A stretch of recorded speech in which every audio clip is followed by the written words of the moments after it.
ভাই ভাই পৃথিবীর যে কোনো প্রান্তে একজন ঈমানি ভাই অথবা বোনের উপর যখন জুলুম হবে, আরেক প্রান্তের মুসলমান মনে করতে হবে আঘাত আমার উপরে হয়েছে। মুসলমানের উপর যে কোনো আঘাত অপর মুসলমান রুখে দাঁড়াবার জন্য সর্বোচ্চ শক্তি ব্যয় করা তার জন্য ফরজ। বারবার ঘুরে ফিরে আগস্টেই আল্লাহ পাক এই কপাল খুলে দেয় আমাদের। 15ই আগস্ট একবার আমরা 1947 সালে ব্রিটিশকে বিতাড়ন করে স্বাধীনতা অর্জন করেছিলাম।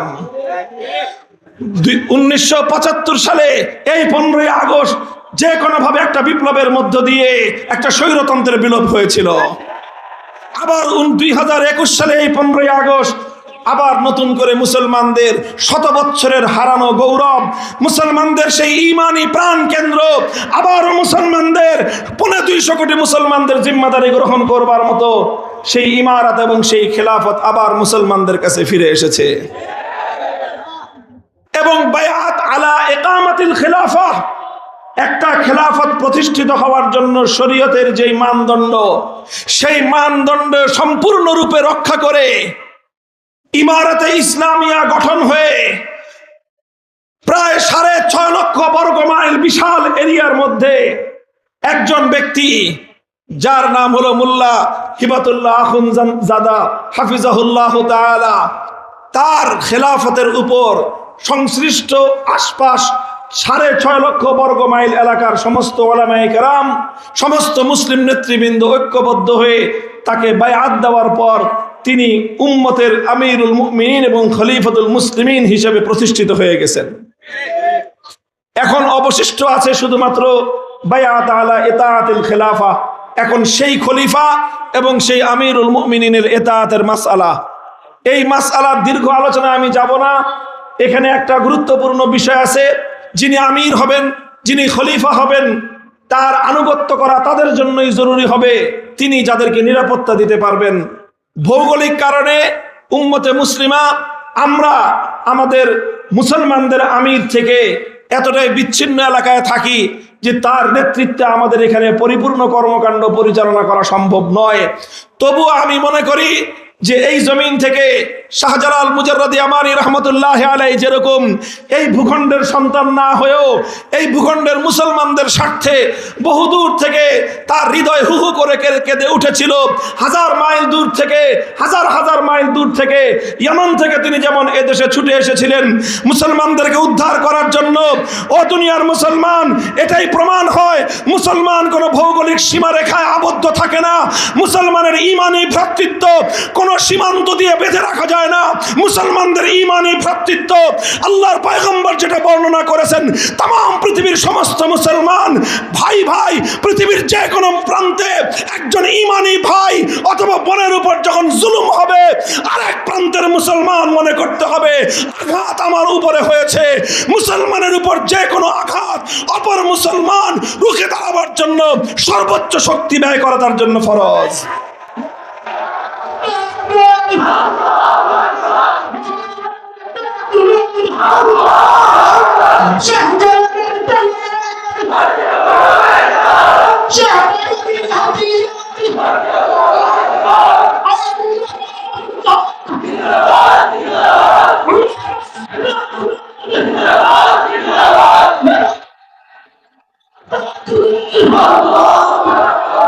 এখন এই বিশাল ইমারতে ইসলামিয়ার ভূখণ্ড বর্তমানে 6.5 লক্ষ বর্গ মাইল। আলহামদুলিল্লাহ বলেন। আমাদের বাংলাদেশ হলো 56,000 বর্গ মাইল, তাদেরটা 6.5 লক্ষ বর্গ কিলোমিটার, কিলো মাইল নয়, প্রায় 6.5 লক্ষ বর্গ কিলোমিটার বিশাল ভূখণ্ড। এই ভূখণ্ডে ইমারত পরিপূর্ণভাবে প্রতিষ্ঠিত এবং ওই ভূখণ্ডের প্রত্যেক ইমানদারের জন্য আমিরুল মুমিনিনের ইতাআত করা ফরজ। অন্যান্য ভূখণ্ডের মুসলমানদের জন্য সেই ইমারত এবং সেই খেলাফতের আনুগত্য করা কতটা জরুরি, কতটা বাধ্যতামূলক, সেটা সংশ্লিষ্ট এলাকার ফুকাহায়ে কেরাম, মুফতিগণ, আলেম ওলামাগণ সেটা আলোচনা করে দেখবেন। কাজেই আমি এই কথা বলি না যে আমার বাংলা ভূখণ্ডের বিচ্ছিন্ন এই ভূখণ্ডের মানুষের জন্য সেই খলিফার আনুগত্য করা ফরজ, এ কথা আমি বলি না। তবে এ কথা আমি অবশ্যই বলবো, যারা 21শ শতাব্দীতে তাম নেতৃত্বাধীন ন্যাটো বাহিনীকে 20 বছরের দীর্ঘ এক যুদ্ধে পরাজিত করে, এর আগে সোভিয়েত লাল কুকুরদেরকে বিতাড়িত করে আল্লাহর জমিনে কোরআনের রাজ যারা কায়েম করেছে, আল্লাহর জমিনে ইসলামী হুকুমত যারা বাস্তবায়ন করেছে, আল্লাহর জমিনে ইসলামী আদালত যারা কায়েম করেছে, আল্লাহর জমিনে কোরআনের রাজ যারা কায়েম করেছে, আগামী বিশ্বে দুনিয়ার মুসলমানদের নেতৃত্ব তাদের হাতেই যাবে, তাদের নেতৃত্ব দেওয়ার অধিকার আছে।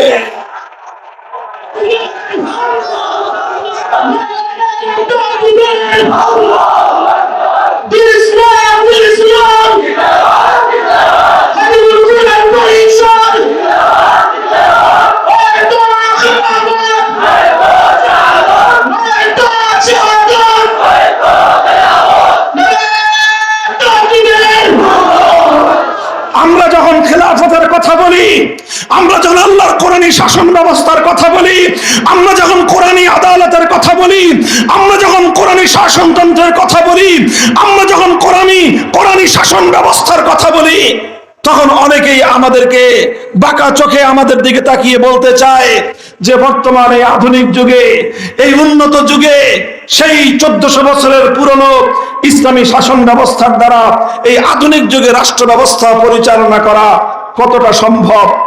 এই সকল প্রশ্ন বানে আমাদেরকে জর্জরিত করা হয়। রাআইতু বিআইনাইয়া ওয়া শাহাদতু বিআইনাইয়া আল্লাহ, আমি আমার নিজের চোখে দেখেছি, আমি নিজে ভ্রমণ করে দেখে এসেছি। 500 কিলোমিটার রাতের অন্ধকারে পাহাড়ের দুর্গম পথ পাড়ি দিয়েছি। সেই জমিনে আমার কাছে মনে হয়েছে লা ইয়াখাফু আহাদান ইল্লাল্লাহ, আল্লাহ ছাড়া কাউকে ভয় করতে হয় না। কোনো ডাকাত নাই, সন্ত্রাসী নাই, চোর নাই, ছিনতাইকারী নাই, রাহাজানি নাই, কারণ একটাই, সেই জমিনে আল্লাহর কোরআনের বিচার ব্যবস্থা কায়েম হয়েছে। আমরা বলতে চাই, আজ আমার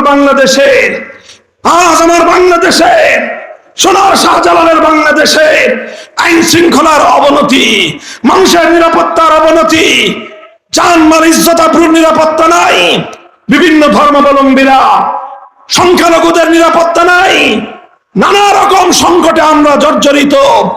আর এই সকল সংকটে জর্জরিত হয়ে আমাদেরকে বিদেশি প্রভুদের কাছে নতজানু পররাষ্ট্রনীতি নিয়ে আমাদেরকে রাষ্ট্র পরিচালনা করতে হয়।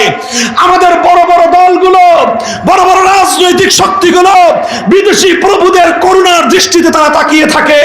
কখন আমেরিকার থেকে একটু করুণার দৃষ্টি দেওয়া হবে, কখন ভারতের প্রধানমন্ত্রী তার দিকে একটু কৃপার দৃষ্টি দিবেন। আর সেই আমেরিকা এবং ভারতের কৃপা ভিক্ষা করে কেউ ক্ষমতায় থাকার জন্য, কেউ ক্ষমতায় যাওয়ার জন্য তারা অধীর আগ্রহে অপেক্ষা করে।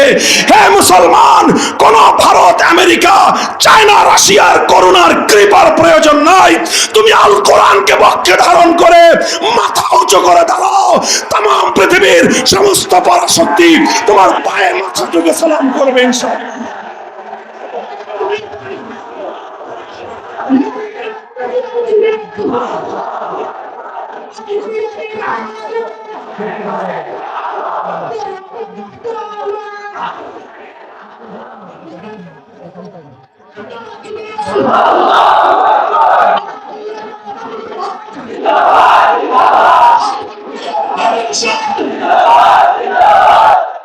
মোহতারাম হাজিরিন, আলোচনার প্রসঙ্গ যেহেতু চলেই আসলো, একটু কারগুজারি আমি শুনিয়েই দেই আপনাদের কাছে।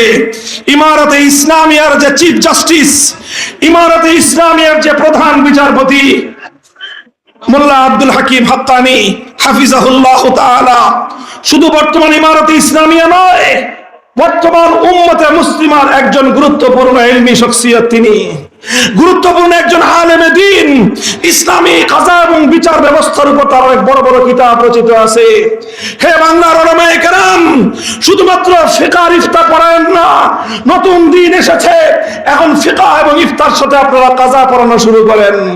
আমি ইমারতে ইসলামিয়া দেখে এসেছি, সেখানে এখন শুধু ইফতা পড়ানো হয় না, সেখানে সকল দারুল ইফতার নাম হলো দারুল ইফতা ওয়াল কাজা। শুধু দারুল ইফতা ওয়াল কাজা। হে আলেম সমাজ, আমরা শুধু মাসআলা মাসাইল বয়ান করে আমাদের জিম্মেদারি আর খতম করতে চাই না। হে মুফতি সাহেবান, শুধু ফতোয়া দিয়েই আমরা আমাদের দায়িত্ব ক্ষান্ত করতে চাই না। আমরা যে ফতোয়া দিব কোরআনের আলোকে, উলামায়ে কেরাম যে রায় ঘোষণা করবে, আদালত যেন সে রায় বাস্তবায়ন করতে বাধ্য হয়, এমন ইসলামী হুকুমত কায়েম করতে চাই।